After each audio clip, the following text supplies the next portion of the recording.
Thank you all for coming. I have the great pleasure of introducing my colleague and my friend, Dr. David Nielsen. He's an otologist and a very well-respected member of our academy, the American Academy of Otolaryngology, Head and Neck Surgery. He's the executive vice president and has been for 7, 8 years, 11 years. So I have had a long, rewarding relationship with David, and the DCRI has also had a long and rewarding relationship with my academy through the work that we've done collaboratively. And it's my great pleasure to have David here visiting us today. And so I'll turn it over. Thank you so much.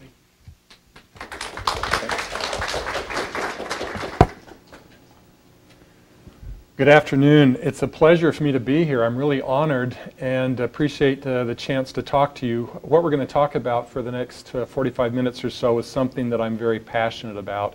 I know the slide is going to say healthcare reform. I'm not really passionate about what's happening with reform. I think I may have as many problems with that as anybody else does. But I am passionate about quality improvement and performance measurement and what we can do to advance the quality of health care that we provide in this country. And because that is one of the key elements of health care reform and delivery reform, it seems that we can't talk about one without the other. Just a couple of quick comments. For those of you that are Dilbert fans, I've asked Scott Adams to help me sort of with some interesting asides and jokes here. I used to think that Dilbert was a funny comic strip. Now I think that he's a genius, and we should probably give him a PhD in human organizational behavior somewhere. And also I want to be sure that you're aware of my activities. I think it's important for us when we talk about anything related to healthcare reform that we talk about any conflicts of interest. I wear a lot of hats. And after being a CEO for as many years as I have, it's my turn to serve as the president of the Council of Medical Specialty Societies, and I've served in the past as the president of the CEO Coalition. So what I'm presenting, even though it's my view as an otolaryngologist, there's a lot of synergy with what the medical specialty societies together are trying to do to advance quality. We seem to be kind of like feudal Europe in the 1400s, where a lot of cottage industries loosely connected trying to figure out how to do something collectively, and that's a very difficult thing for us to do. So our system of healthcare in the United States is a little loose. But wearing a lot of these hats gives you perspective and an understanding of what I believe and what I'm passionate about, how it relates to what other people are talking about as well. So learning objectives. I really want to do something today that very few people are talking about. So as you go through these, when we come to the part about shared accountability, we've been talking about quality in healthcare for a couple of decades, and very seriously for several years as it's now become part of regulation and legislation. But even though we've done a lot, we haven't really moved the quality needle that far. There's a lot of momentum build up, and I think we're right on the cusp of some real significant change. But there's a part of this about accountability that reflects on others besides individual physicians. If you're an individual practicing physician, if you're an allied health provider, if you work for an institution or a clinic or a hospital that's providing health care, you feel very acutely the weight of responsibility for improving quality of care. And you see the oversight and the restrictions and the demands that are placed on you. But we haven't really talked about systems accountability and on patient accountability. And if we're to really make inroads into quality, all of those have to be considered. So I want to show you a video clip a little bit later on that talks about elements related to what happens to the patient after you see them and after you've provided the care that you can provide, and what role they might have in adherence and compliance that's necessary for you to get the outcomes that you desire. Now, so Dilbert's going to help me here. A lot of doctors today think that this is about where they stand in terms of healthcare reform. I'm a victim. There's so much going on. Every doctor believes that he or she is practicing good quality medicine. So nobody wakes up in the morning saying, today I'd like to be expensive and mediocre and get modest results. Everyone thinks they're doing the right thing. So the idea that someone else is going to step in and provide oversight, especially who is not a physician or hasn't had medical training, kind of rankles the physician community. So the temptation to be victimized by this is very great. And I would like to suggest that we can do better than this. We don't need to adopt a victim mentality. Given that the world is the way it is and that quality is at the position that it is, what can I do in my practice, in my institution, in my hospital to get the results that I want? And when we find barriers, let's figure out how to address those barriers. So, why do we do this? This is why I do it. I'm going to show you in just a second look at the budget for the federal government, but I'm worried that in another 25 to 30 years, I'm going to hand off to my grandchildren a $20 to $25 trillion national debt at a time when the number of beneficiaries will be at the highest level and highest percentage in history, and the number of workers who are providing for those beneficiaries will be at a relative low. I don't know how they're going to survive. So when we start complaining about, socialized medicine and we don't want to be like England or Canada and so on, they're already there. I don't know that my children or grandchildren are going to be very happy about paying 50% of their income in taxes so that they can support the beneficiary state that we've created. So we have to figure out some way to make this affordable for them. So this is really not just about us, but it's about subsequent generations. Doctors believe that they can't understand this. I went to medical school, maybe I've got a master's degree, maybe I've got a PhD. I am an expert at intimate one-on-one doctor-patient relationships and clinical care. I'm not an expert in systems and populations, and so when people start talking to me about the Affordable Care Act and all the compliance and regulatory things that I'm supposed to do, I just get overwhelmed with it. So I don't stoop to that level. I stay above the fray and just take care of patients. Doctors can't afford to do that anymore. There is a definite requirement of a baseline level of understanding of delivery models and systems and quality improvement that every physician, every allied health provider, every hospital system has to be engaged in and has to understand. So, perspective means everything. If somebody comes to you and says we spend $3 trillion a year on health care, or the federal deficit is $14 trillion, that just goes right over our heads. That's not something we can get our heads around. So, for those of you that just maybe got your first job at the McDonald's or something like that, this is what it looks like to you. Here's your budget, family style. Imagine an income of $23,000 and every year you spend $36,000. So your credit card debt this year went up $12,000.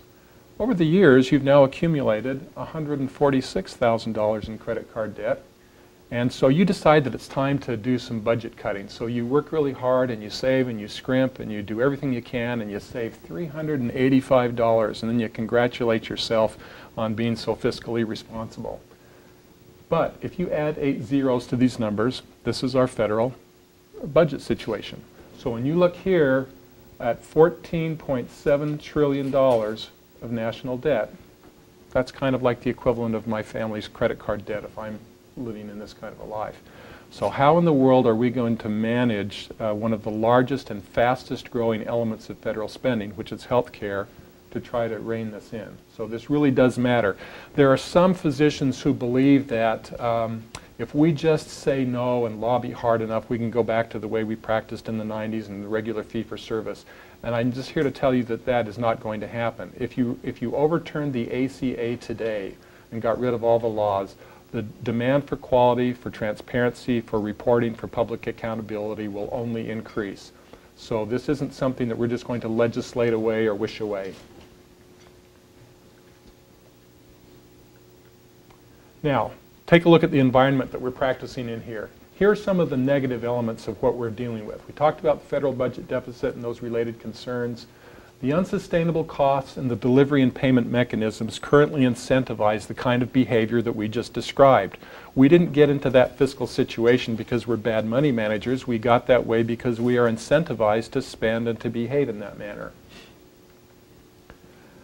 We have the rapidly growing beneficiary population that we talked about. We reward volume and intensity of service. As providers, it's easy for us to understand a system in which if I see more patients, I get paid more. If I take care of sicker patients, if I get extra training and can do more things than I could do before, it makes sense that that would be rewarded. But that kind of system rewards increased volume and intensity of service and doesn't reward the kind of preventive services or population health that would help us to get these numbers under control. Unexplained variations, you're all aware of this. The Dartmouth Atlas started this, but there was a recent collaborative in Colorado just in otolaryngology, so I'll speak from our experience, where United Health actually wanted to know, out of curiosity, not out of trying to punish physicians, why there was such a huge variation in the cost of treating patients that were otherwise equal in their health status, why the variation in cost was almost 200% across the state for the same condition. Now, they looked at everything. It wasn't just doctors' cost. It was imaging, it was antibiotics, it was hospitalization, it was procedures, it was everything added in. But to have that kind of variation in a population that was relatively homogeneous was something that was a frustration to them. We fight over who gets to define quality of care. A patient may define quality of care in a very simple way. I want relief of my symptoms. I want to be in a better health status. A doctor might define quality of care as I was taught to achieve a certain clinical result. And so when I get that clinical result, then I say I provided good quality care. An employer defines quality as I need my employees happy, healthy, productive, satisfied, sitting at their desk, doing their work with a premium that I can afford to pay. Federal government has political will to consider. So everyone's definition of what quality is varies. And then finally, I put on this list of negative elements the increasing legislation, regulation, and oversight of care. But I also put this on the list of positives. So I'm going to come back to that in just a minute. Now, I throw this up here just to show this final screen where the boss says there's no point in having a strategy if you aren't going to pretend to follow it. Sometimes I look at how we react to the proposals for regulatory oversight and for improving quality with the idea that we're going to jump through these hoops and get these people off our backs. It is our responsibility, ethically, morally, and professionally, to ensure that quality and quality improvement activities actually lead to improved quality of patient outcomes. If other people want to focus on administrative, cost, capacity, structure, or other measures of health quality, that's okay, if and only if we first address the quality of outcomes in the patients that we're treating. So it's our responsibility as advocates for the patients and as their primary caregivers to ensure that we're not just jumping through hoops and pretending to follow a strategy to get us where we want to go, but we're very serious about improving patient care. So let's take a look at the positive side here. There's a national movement now to address quality. This is good. We may not like how it occurred, but we should be addressing this. When Codman first started his studies of outcomes as a general surgeon well over 100 years ago, he was pretty much ostracized. His clinical privileges were revoked and his hospital kicked him out because they didn't want people publishing and making transparent the results that they were getting with surgery. But he kept a bunch of note cards on which he recorded every procedure that he did and the outcomes that came from those.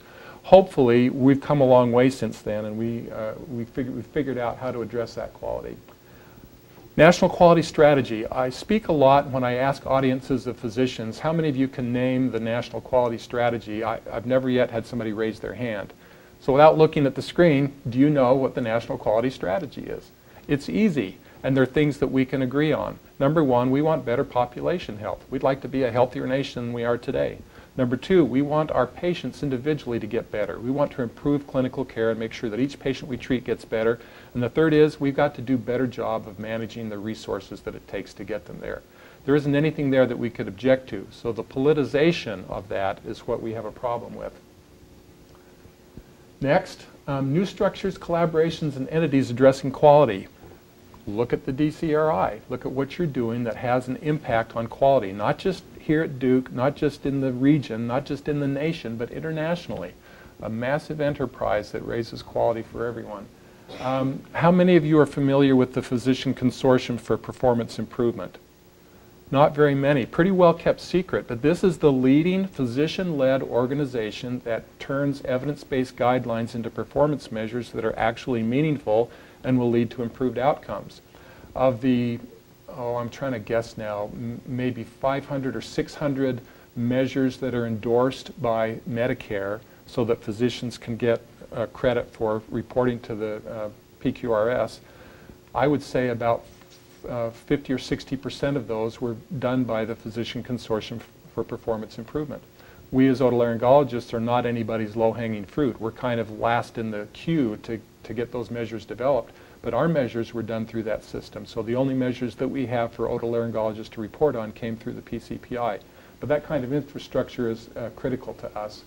New focus on health services research. You've been at it for a long time, 40, 50 years, but now with this new focus, so is everybody else. And physicians have to understand that we're not undermining or downplaying the importance of basic science and clinical research.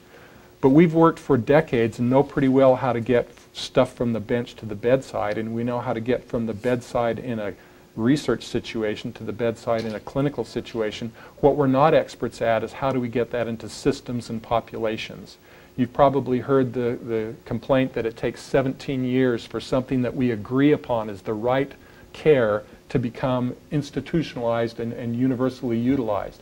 We don't have 17 years. We don't even have 17 months for some of the things that we have to do. So the importance of changing that rapidly and using health services research as a tool is going up. And then finally, increasing use of registries, sharing of data. DCRI has been a registry for some of the most important data registries that we have for clinical care.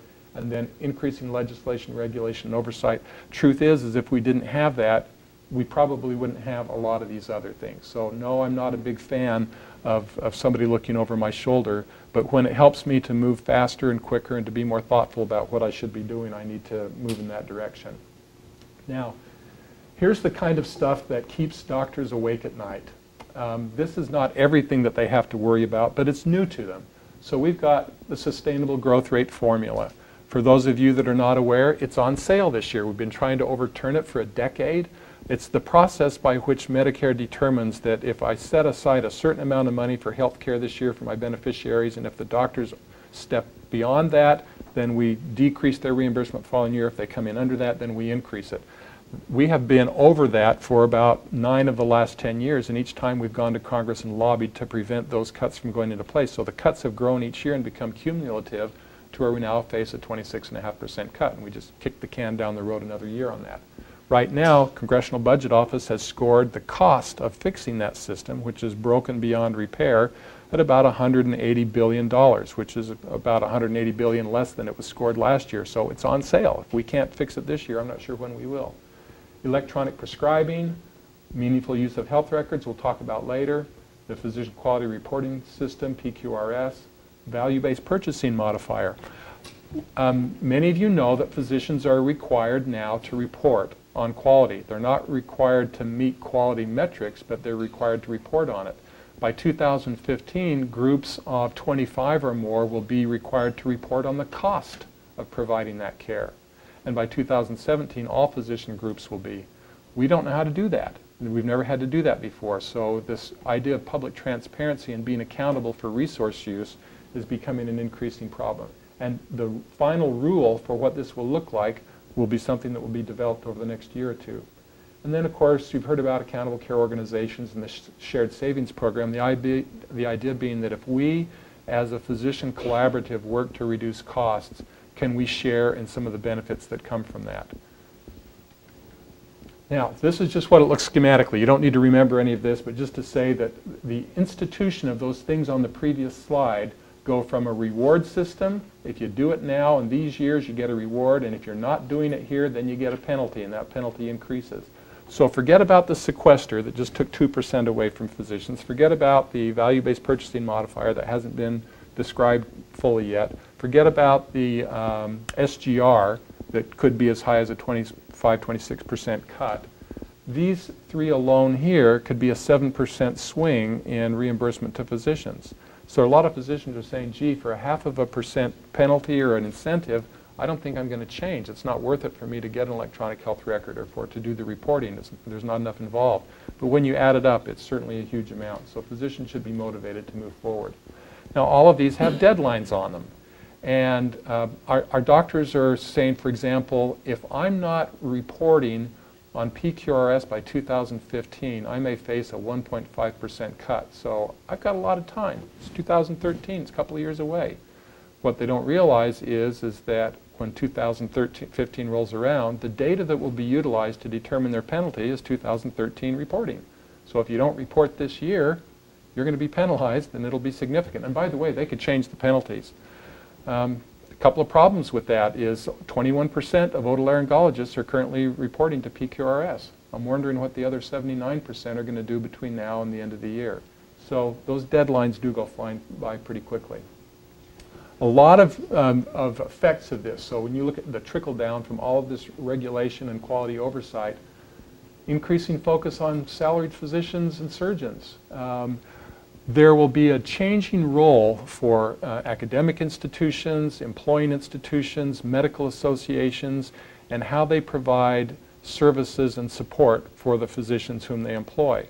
So for example, right now we may provide services for the doctors who belong to the American Academy of Otolaryngology and Head and Neck Surgery to help them with practice management, with coding, with billing, with all the things that they need to manage the business of their practice.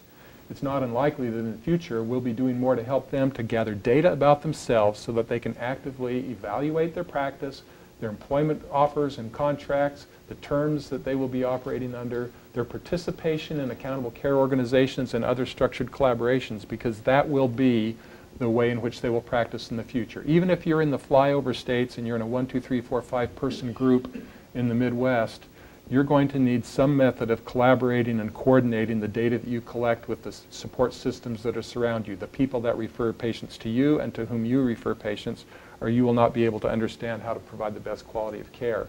The autonomous, independent, I'm going to do this all by myself kind of practice just can't survive in the future model. Collaborative care models will thus expand. Scope of practice of all providers is going to change. We have a lot of turf battles right now between physician and non-physician providers. That has to stop. We have to be able to champion the advanced skills and training and expertise and ability of all providers. Think that we just added somewhere in the 35 to 40 million number of patients to the rolls that were previously uninsured. I'll just tell you about otolaryngology, for example. We have this ongoing dispute with audiology as to whether or not audiology should be the entry point for people with hearing loss, or it should be hearing aid dealers, or it should be otolaryngologists, or it should be primary care. The truth is that 75% of the people who have hearing loss don't see anybody for it. They just don't get it looked at. There's some stigma attached to it. Instead of fighting over who sees the 25%, we should be trying to figure out how we're going to provide care and habilitation to the 75% that don't come in. And if we did that, there wouldn't be enough otolaryngologists, audiologists, faith healers, and aromatherapists to take care of them all. So we have to figure out some way to structure these collaborations in a way that really makes sense. Team-based care is the way we will be going in the future, and that scope of practice should stop being an issue. And then finally, the public is not going to give up on its desire for choosing the model by which it wants to be cared for. Right now, if you're an employee and your annual renewal comes around, it's like, here are your choices for insurance. And you've got the PPO and the HMO, and you've got the lots of choice and very little choice. That's not going to go away. Even if we went to a single-payer system, which is not being proposed, but even if we did, patients are going to decide how they want to be cared for and what kind of level of interaction they want with primary care versus specialty and referral care. So, new concepts for physicians they haven't had to deal with before. You have to address quality and cost. We're not good at that. You know, when you're taking care of somebody's mother, they don't sit down and say, I'd like to negotiate with you on price. They say, do whatever it takes to get mom well. But when it's time to pay their premiums, or they're looking at their benefits package from their employer, it's like, why can't we do something to reduce the cost of health care? Accountability for global population health. I know how to be accountable for Mrs. Smith and Mr. Jones and taking care of them. I don't really know how to be accountable for being part of an organization that has 30,000 patients in it, and I'm responsible to ensure that the otologic outcomes for that group are at a certain level. And if I'm treating a patient surgically for a condition, and the person who's treating them for their diabetes and their hypertension and their coronary artery disease and liver disease and whatever else is going on is not doing that well, my surgical outcomes will suffer. So how do I then be held accountable for the global outcomes of my surgery when someone else's care or the patient's own adherence and compliance had more to do with that than I? Preventive services model. Imagine today if you wanted to set up a practice to go out in this community and help people to eat a healthy diet, to exercise every day, to drink less, to give up smoking, to avoid risky behaviors, wear a helmet when you ride your bike, and do all that. You could do that and probably advance health in this community faster than any other way. There's no business model to support you in doing that. There's no fee, no code that you can bill or charge for that, and yet you would probably advance quality care in the United States faster by doing that. So we have to figure out how we're going to get into preventive services models. Employed physicians is an increasing deal. I'm not going to spend a lot of time in this, but I do want you to know that hospitals now support a lot. So this isn't just about healthcare. These are economic drivers in their communities. They are employers. They're benefit providers. So as we're striving to reduce the cost of healthcare, what will that mean to the economy in a positive sense, and what could it mean in a negative sense? We're not talking about academic institutions here, large groups. We're talking about community hospitals, the little guys. The number of physicians and dentists employed is increasing dramatically. And so the competition for employment situation is going up. Now that doesn't mean that I can demand a larger salary as a physician because there's competition for me. I need to be careful. A lot of physicians' practices are being bought up, and then after 3 years when their contract runs out, they're replaced by someone who's younger or hungrier and willing to do it for less. So we have to figure out how we're going to work together to ensure that we provide team-based collaborative care, not just focus on physicians. Now, I throw this up there not because it's necessarily proven to be true for the entire nation. This was just one study done by Jackson Healthcare in one region. But of 118 hospitals, even the lowly specialty of otolaryngology that does very little in the hospital. I mean, the head and neck surgeons do a lot there. But the truth is, outside of the academic health centers, otolaryngologists can do pretty much the majority of what they do at an ambulatory center. We do massive amounts of ambulatory surgery. So when you see hospitals starting to hire people in this category, you recognize that they're trying to capture a population group and provide a holistic care for that entire group. That's the model that we see growing. Now, because of all this complexity, you look at all those slides and your eyes are starting to glaze over and your breathing is becoming deep and heavy and you're listening to the sound of my voice and drifting off to sleep. Doctors think this is, I can't understand this. It's too dangerous for me to get involved. I'm going to hire somebody who will take care of this for me. I'm going to get a consultant to come in. I'm just going to sell my practice and I'm going to go work for somebody else. Physicians can't afford to do that. Non-physician providers can't afford to do that. Everyone involved in the building of the collaborative healthcare model has to work together. We have so much need for harmonization, and we'll talk a little bit more in a minute about complexity, but there will be different rules and models for primary care physicians and specialists. Just recently, a big problem for otolaryngology was the interpretation by Medicare that a specialist could only belong to one accountable care organization. Well, when the ACA was drawn up, that was not part of the language. The language actually made it clear that it was okay for specialists who sub-specialized to belong to multiple accountable care organizations. Imagine if what you do is highly specialized and there are only a few of you in the country that do that. An accountable care organization with 40 or 50,000 patients isn't enough to keep you busy. It won't utilize your skills. You'll be underutilized. So there has to be some provision for that. Relationships with hospitals are going to change. We haven't even fixed the antitrust laws yet. If we were to comply immediately with all of the requirements for collaborative care that are placed on us, we would probably be violating ways in which antitrust laws have been interpreted for the last 20 years.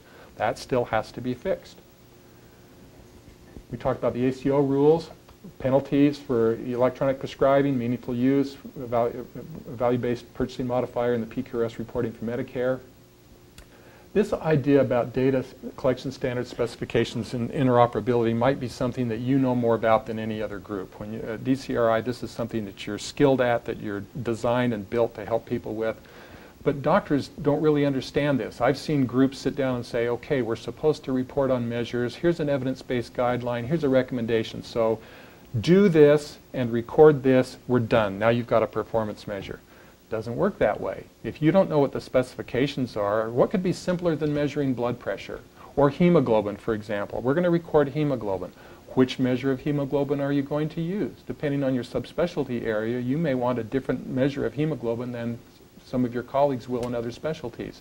How will they be recorded? How will you create the fields in your databases? If you're going to do this electronically, will it be web-based or is it going to be a distributed model? On and on and on. And so there's a huge amount in the specifications that are necessary. There are over 117 different suggestions as to how to collect data on blood pressure alone.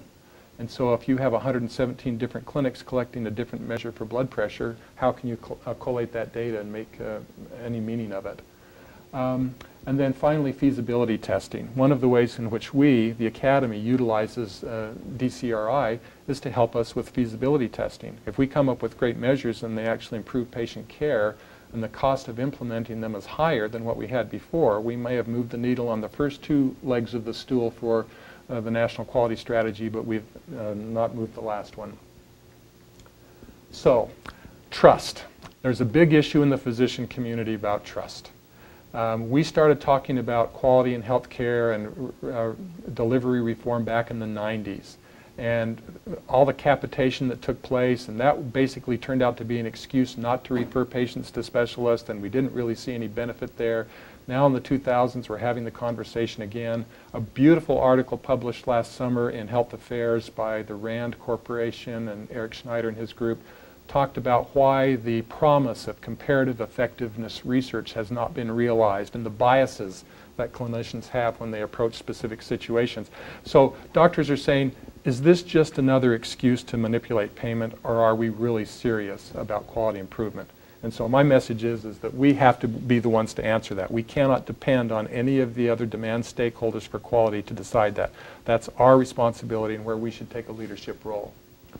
So, gap analysis. One of the things that's a new requirement that I think is going to infuse everything that we do in quality is to say, where do we need to improve?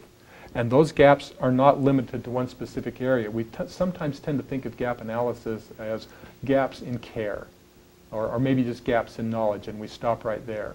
How do we use evidence-based guidelines?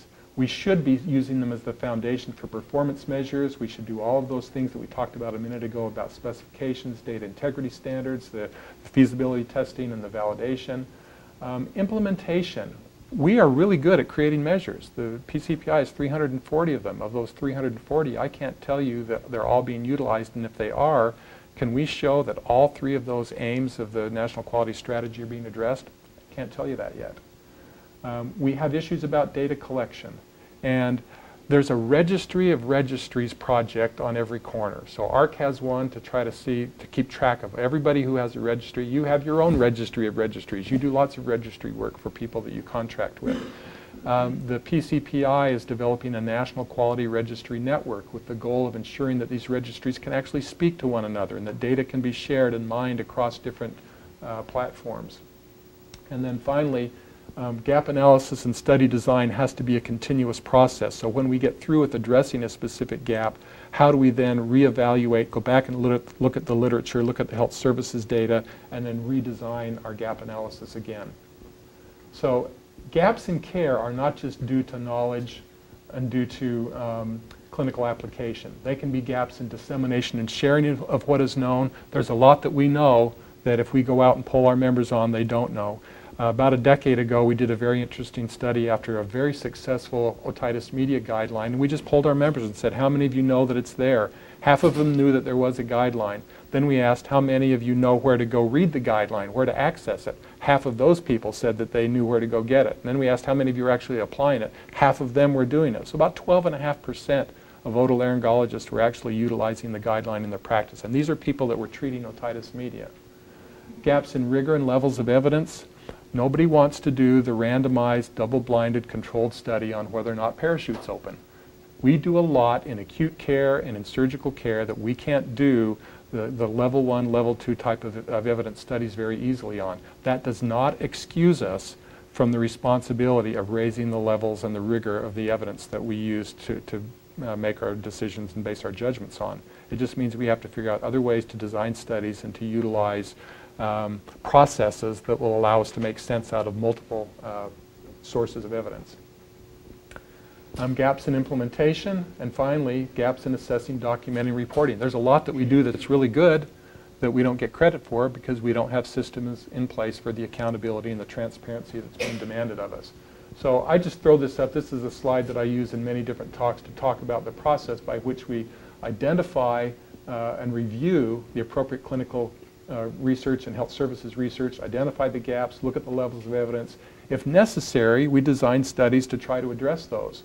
We create evidence-based guidelines, we look at strength of recommendations and harms versus benefits ratios, we do performance measures and quality improvement implementation, we try to figure out how to integrate this in systems and populations, And then, of course, we just repeat. And we do this over and over again. And that should create a cycle of gradually increasing quality improvement in all that we do. Now, for a long time, everything has focused on the business of medicine. And it didn't matter whether or not you were a physician in practice, or you were a pharmacy, or you were an employer, or you were the patient's family, or whatever it may be. Even the patients themselves were part of this group that had to focus on the business of medicine. And that's been the focus for 100 years. And so the question that we have before us now is it possible, can we ensure, if I'm a businessman responsible for changing the delivery of health care to meet the national quality strategy, I would argue that I have just as much an ethical, moral, and fiduciary responsibility to put the patients first as anybody else that's responsible for that. So are we going to be able to rise to the challenge of real patient-centered care, not just lip service talking about patient-centered care? Now, what does this mean for models of payment? How am I, as an otologist, going to fit into an accountable care organization when I may need a population of 200,000 or 300,000 people to utilize my skills, but the primary care doctors who refer to me might need maybe 3,000, that's the most they can handle, and maybe the otolaryngologists who might refer to me as a subspecialist probably need 25,000 to 40,000 patients to keep them busy. Well, it's going to be a spectrum. So if you look on one end of the spectrum, you've got global payment. This is the type of system that will probably appeal most to primary care. So if you look at this spectrum, global accountability makes sense for primary care. They are instead of calling them gatekeepers, we ought to call them gateways. They should be encouraging appropriate referral to the right systems and the right specialists. The faster you get to see the person that you need to see, the less wasted time, effort, energy, the less duplicated services, wasted resources, and so on. And on the other end of the spectrum, you've got specialty care. So some level of pay for performance or fee for service will still be there, but it doesn't matter where you are in this spectrum. Some pay for performance or quality reporting will be required. And in the middle, you have all these different bundling initiatives that will bridge between global accountability and a fee for service model. So where will you end up on this? Somewhere. And for many of you, that will be a blended model. You'll have contracts that will give you more accountability for global outcomes, and you may have contracts that will have more to do with your subspecialized care. But it will be very difficult, unless you're a primary care provider, to say, I live right here and this is the only thing that I do. Oh, I wanted to talk a little bit about meaningful use. Let me back up one here. There we go. How many of you are familiar with meaningful use? That rings a bell. You know what we're talking about. So you have to demonstrate that you're using an electronic health record by complying with specific elements. And if you do, you get a reward. And after 2015, if you're not demonstrating meaningful use and reporting on it, then you get a penalty from Medicare. But in order to comply, what you get paid to do is a lot of stuff. There's some specific objectives that you have to comply with and a problem list. You have to have e-prescribing capacity in your electronic health record, reporting on key measures, and so on. So all of this is what the government says, if you do this and a whole bunch of other stuff, then you get a bonus or a benefit, because we know that your meaningful use of electronic health records will further the interests of quality. But is this exactly what you need? What you may need is, I need a data registry. I need more timely and better data to understand what it is that I'm doing. I need comparative outcomes. I need measures improvement. I need to be able to, as a community-based physician, to participate in some research design that allows me to really evaluate what I'm doing. I need decision support systems. My electronic health record, my practice is so complex now that if my electronic health record can't help flag me and identify for me when there's a measure or a compliance element that I'm supposed to be meeting, and I don't know about it, then I'm going to fail to comply simply because I can't keep up with all this. So I need decision support systems with error and overuse reduction components, improved diagnostic care, documentation, reporting. Even in the future, a meaningful use will require physicians to provide to their patients from their electronic health record information about their conditions. And there will also be a requirement that patients can contribute to your electronic health record their experience of care. Patient-reported outcomes, not in a research project, not in a separate database, but in your electronic health record, and then you will be required to report on that. So if those are the things that you really need, how are we going to include that in the continuous professional development loop and quality improvement? So where do we fit in as DCRI, as the American Academy of Otolaryngology? Our job is to harmonize that. If this, what we need, is not represented over here, we've got to figure out how to bridge that gap. Accountability. Here's where I wanted to just show you a brief clip that I think that you'll find very interesting. Physician accountability is argumentative enough by itself, but how do we hold systems accountable? How do we hold patients accountable? And how do we create structures that will risk adjust that shared accountability appropriately across all the elements to which they are attributable for the quality of health care? So let me show you this clip, and then we'll talk about it for just a minute.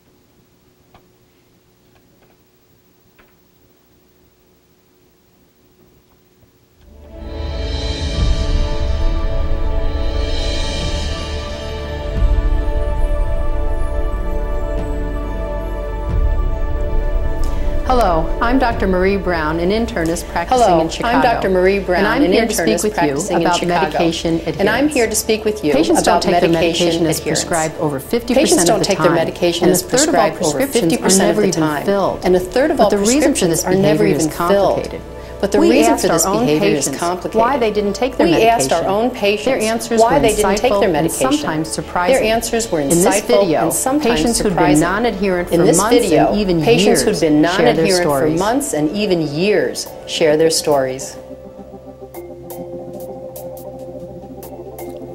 I was suffering from a bout of depression. I was suffering from quite a frankly, bout of depression. And at that time, I didn't give a damn what happened. And I think that at that time, I doctors didn't give a damn definitely what happened. overprescribe. And I think that It doctors seems like every other year they're lowering the amount of It seems cholesterol like you should every other have. year they're and, lowering it the seems amount of like cholesterol the drug you should companies have. are the ones that And are, it seems are like making out drug like companies are the ones that bandits are, And I'm off every 2 are days. making out like bandits not on the this. same day each I'm week. off every 2 not days doing the same and thing not the consistently. same day each week. And I would Not miss doing taking the same my thing medicine. consistently. Mornings would and miss nights taking are my medicine. fine. It's the Mornings middle of and the day nights that are I tend fine. to It's the sometimes middle of the day that I You know, when you tend hear to the news sometimes stories about, forget. you know, when drug you hear recalls, the news stories about Vioxx and drug Darvon recalls and so forth, you Vioxx really wonder, you know, and what is this doing to your Darvon body and so long forth. term? You really wonder, So you when know, what people is this find doing out to your body about long the term? side effects and So when what people could find out happen, about the wanna take side their pills. effects and I didn't what feel could any happen, better or they any don't wanna take worse. their pills. I didn't Not feel having any to better take or They any would worse. tell me that my pressure not was having high. to take the pills. I They feel would tell fine. me that my pressure So was high. I saw no need to take I feel fine. All this So time that I've been I saw no taking need these to pills take and them. how many All pills this I time take. that I've been taking these pills Every and how day many I pills I struggle. take. And it was real hard to Every go in day there and I say, I can't struggle. take this And it medicine was real because I hard can't to go in afford there it. and say, I can't take this medicine because I can't afford it.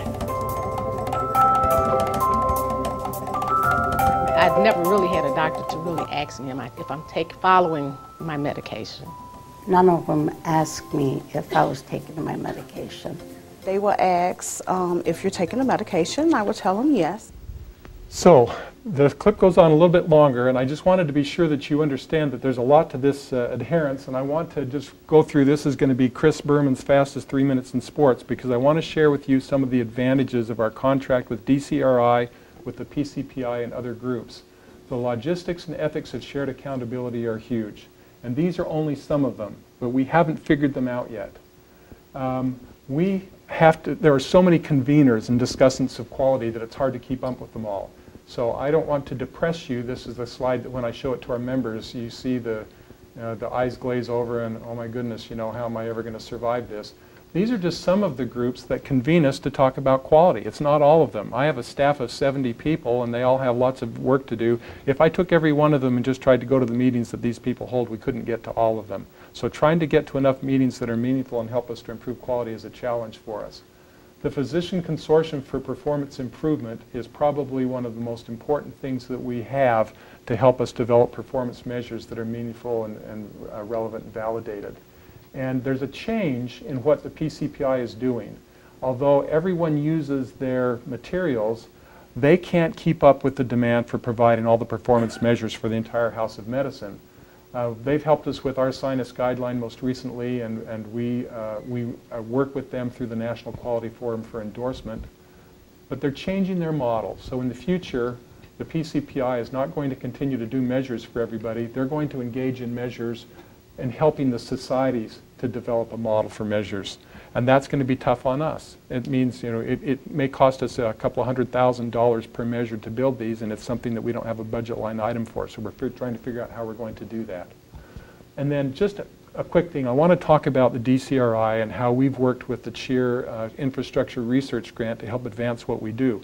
We couldn't do what we do in quality without the relationship that we have with DCRI. Feasibility testing and some of the basic clinical research are being supported by the efforts of our contract with DCRI. And the collaboration, we have several things going on right now. The SCAPS project is one that could immediately be useful for reporting and board certification. We're just getting started on the feasibility testing for the sudden sensory neural hearing loss guideline. And I know that Dr. Tusi has just got a grant that we hope maybe there might be some synergy with to talk about the teaching side of this. How are we going to engage in mentoring and education so that this becomes part of practice for everybody? 10 years ago, we had nothing. In a very short period of time, maybe the last 6 years, we now have a stable of evidence-based guidelines and performance measures. This is just what's in the pipeline right now this year. So it's a very active area for us, and one that we didn't even have a few years ago. So I just want to close by saying that I'm not trying to say that I'm a prophet, but when we started talking about this, this was the statement that I made to our very first quality conference back in 2004. And that was before Obama, before ACA, before all the legislation and regulatory oversight, and it has turned out to be true in only about a dozen years.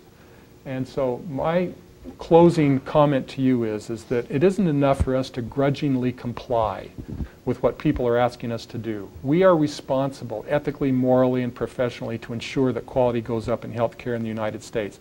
And we should be championing the cause. And if someone else wants to focus on cost and structure and capacity and efficiency and so on, we're okay. Those are legitimate quality concerns if and only if we have already assured that patient outcomes and quality outcomes are take precedence and have happened first.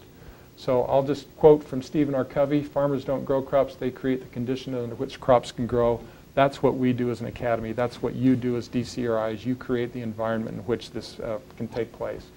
So thank you very much for inviting me. I appreciate the opportunity of being here, and I'm happy to answer any questions if we have time.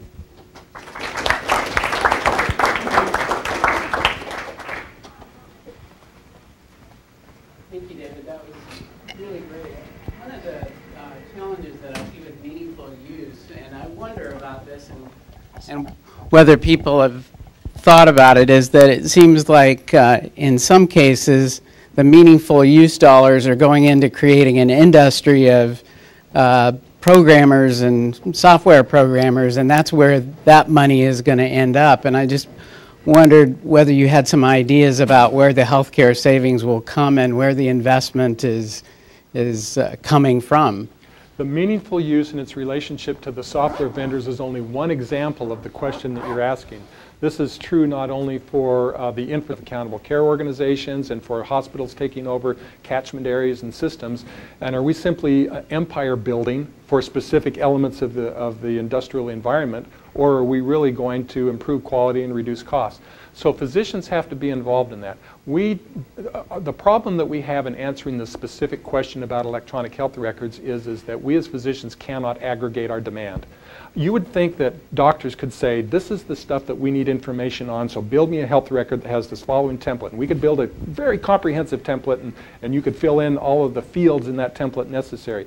We can't do that because the emphasis placed by primary care is different than specialty care and different among every specialist, and even the way in which they want to record the data. So no one company captures all of that, and it costs $50 to $60 million just to come up with your first prototype of an electronic health record before you even sell it to anyone. So if you can't sell it to hundreds of thousands of physicians, you can't recoup your investment, and there are dozens of providers for that. Well, at least otolaryngology should be able to do that. They're a nice, small, homogeneous specialty. Wrong again. We have 10 subspecialty groups, each of which says that health record won't work for me, that one won't work for me, that one won't work for me. We can't even get 10,000 otolaryngologists to agree on the meaningful use requirements for a specific health record.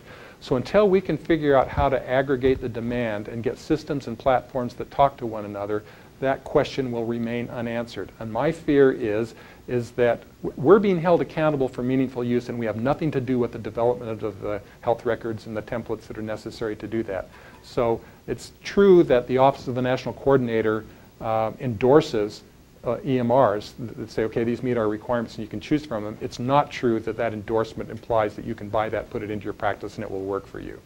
So it's a great question.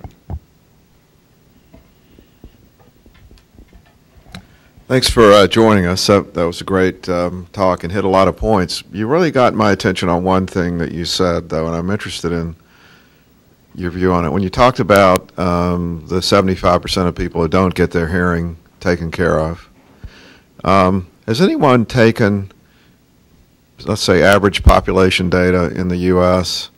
and calculated how many otolaryngologists and associated people are needed, given current assumptions about optimal practice, and compared that to the current distribution?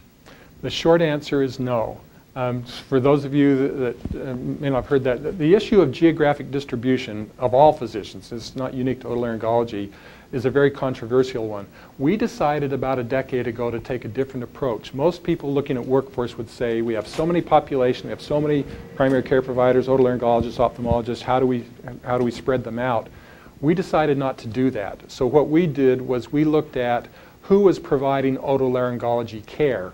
Otolaryngology care is provided by pediatricians, family physicians, internists, otolaryngologists, plastic surgeons, general surgeons doing head and neck surgery, a host of groups that are not otolaryngologists.